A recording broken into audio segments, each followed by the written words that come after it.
Hey friends, so as you can see I made a little bit of an impulse purchase, so while you watch me unbox this amazing looking Splatoon 3 Switch OLED, let's take this opportunity to compare the OLED Switch to the Switch and the Switch Lite, from the perspective of a legally blind gamer.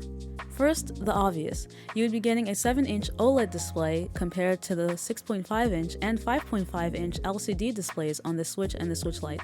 This gives you slightly more screen real estate for reading and enlarging text, and allows for better color contrast. This makes the Switch OLED the best out of these three consoles when it comes to reading or playing anything in handheld mode. That being said, the Nintendo Switch doesn't really have a very robust suite of accessibility features, and so your best bet for seeing what you need to see is to dock it and play with a monitor or TV, functionality that both the original Switch and the Switch OLED have.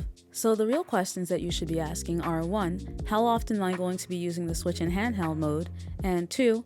Is a half an inch more in screen real estate and an OLED display worth paying an extra $50? For me, the answer is mixed, even though I play handheld the vast majority of the time. I like using my Switch OLED, but I don't really see enough benefit, general or vision specific, to recommend it to somebody over the regular Switch. Unless there's a good looking special edition. I mean, look at that, how could I resist? In all seriousness though, what do you guys think? Let me know in the comments. And if you want to know about my thoughts in general about the Switch as a console for visually impaired gamers, check out the video right here. Thanks for watching. See you in the next video.